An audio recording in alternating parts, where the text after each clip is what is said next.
Barkanmu da dawowa cikin wani sabon bidiyo namu na darasi a cikin HTML.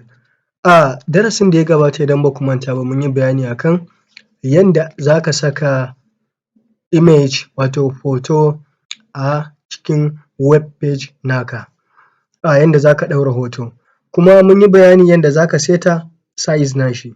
Yanzu misali kaman ga shi hoton nan da muka sa mun yi amfani da wancan attribute nashi guda biyu da width da height. Yanzu misali mu cire su, mu cire su haka nan mu yi saving, bari mu nuna ku gani ga shi ya fito a wannan. To matsalan shi ne idan na rage girman browser kun gani, idan na rage girman browser maimakon hoton ya rage girma kawai zai shiga hoton ne, hoton ba zai rage girma ba kun gani, kawai zai shiga hoton ne. Ko da kuwa bari in gwada saita masa wannan width da height ɗin mu gani shin zai yi ne ko shi ma ba zai wannan ba. Bari in ɗan rage su, bari in ce wannan yana da 400, in ba wannan ma 400, bari in kai su 350 kawai, 350, bari in bar wancan wannan bari mu yi refresh nashi mu gani, kun gani ya rage girma. To amma duk da haka browser ba zai yi wannan, bari in saka wannan, kun gani duk da haka ga shi kai ya hau, kun gani kan image ɗin ya hau bai fito, bai rage girma ba. Idan ina rage girman browser ba girma yake ragewa ba, a'a ta kansa browser yake bi ya wuce. To yanzu a ce misali muna so idan muka rage girman browser shi ma hoton ya rage girma, wato abin da suke ce masa responsive, yana rage girma da kansa. Akwai hanyoyi da dama wannan, wanda yanzu hanya mafi kyau da ake amfani da ita shi ne CSS, wanda idan muka zo darasi namu na CSS za mu yi bayanin hanyoyinsa da dama. Amma hanya mafi sauƙi da ake amfani da shi maybe za ka ga size ɗin da yake nuna a computer za ka ga hoto babba, a waya za ka gan shi ƙarami, a tablet za ka gan shi, iPad za ka gan shi girmansa daban, to duka wannan girman saitawa ake. Yanzu misali a ce muna so mu saita, akwai wani tag guda ɗaya da ake ce masa, da za mu yi amfani da shi, da ake ce masa picture, wato picture shi ne yanda ake rubuta picture hakan nan, wato picture hakan nan. Wannan tag ne wanda zai ba mu dama mu yi amfani mu saita yanayin girman hoto da muke so. Misali kaman a ce hoton muna so idan girman screen ɗin na iPad ne ya nuna girma kaza, idan na waya ne ya tafi girma kaza, ko kuma za mu iya saka hotuna daban-daban mu ce idan computer ne muna so ya saka hoto kaza, idan iPad ne muna so ya nuna wannan hoton, idan waya ne muna so ya nuna wannan hoton. Wannan tag ɗin na picture zai ba mu dama mu yi wannan abun. Yanda ake rubuta shi shi ne kawai za mu rubuta picture hakan nan, open tag da closing tag na picture. A ciki sai mu rubuta source hakan nan. To a cikin wannan open tag na source ɗin bai da closing tag source ɗin, a nan ne za mu zaɓa hoto na ɗaya, na biyu, yanayin hoton da muke so mu ɗaura su a kai, wato yawan source namu. Yanzu misali na ce zan saka wani attribute da ake ce masa media. Media wannan shi ne yake nuna yanayin girman, yanayin wannan in ce girman screen kenan. Idan girman screen kaza ne nake so ya nuna kaza, idan kaza ne nake so ya nuna kaza. Misali yanzu a girman screen ɗin nan, misali in sa minimum, kun ga shi ne minimum na screen ɗin in ce faɗin screen minimum nashi idan zai nuna wannan, misali yanzu in sa 600 pixel.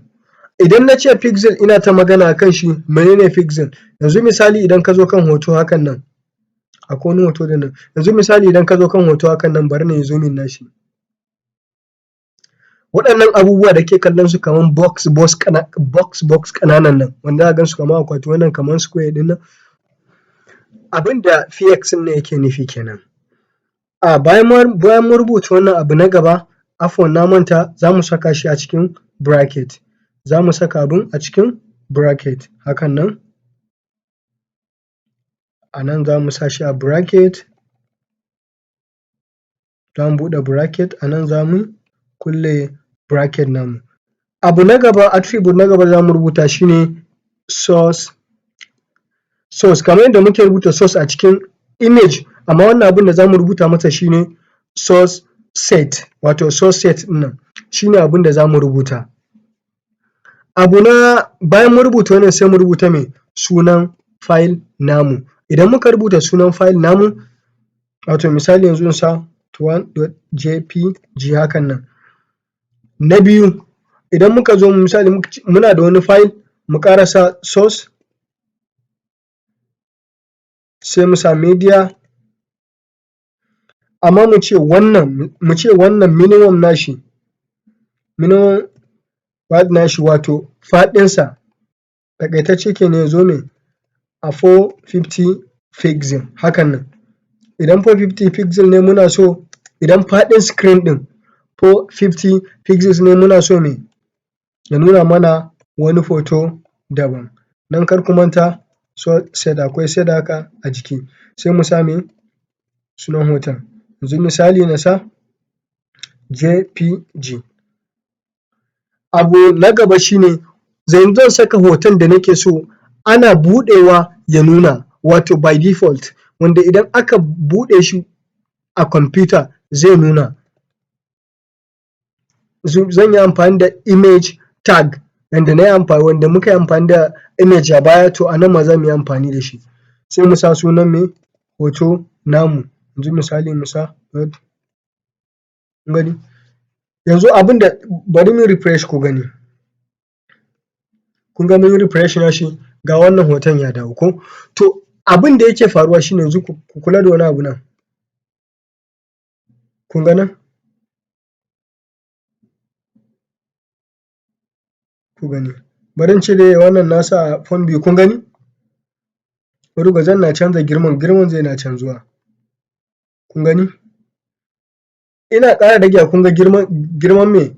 Ina rage girman screen ɗin, wannan yana ƙaruwa. Ina rage girman screen ɗin, hoton yana me? Canzawa. To haka abun yake. Yanzu misali idan na rage browser haka, maimakon ɗazu da yake hawa kan hoton, ku kula. Na ce idan wannan girman ne ya nuna me? Ya nuna wannan. Idan wannan ne ya nuna wannan. Idan wannan ne ya nuna wannan. To haka wannan yake. Wato za ka saita hotuna ne, idan girman screen ma'ana a tablet ne zai nuna maka wannan hoton kake so, idan a kwamfuta ne wannan hoton kake so, ko kuma a waya ne wani hoto kake so. Wannan shi ne da za ka yi ka saita wato yanayin girman hoto da zai nuna da sauransu. Akwai hanyoyi da yawa da za a yi waɗannan, suna nan da yawa. Wannan kaɗan ne daga cikin hanyar, ɗaya ne daga cikin hanyar, wanda na faɗa muku tun a farko. Idan muka zo mu darasi namu na CSS za mu ga hanyoyi da dama, za mu yi bayani a kansu. Ku ci gaba da bibiyan mu, kar ku manta ku yi subscribe. Mun gode.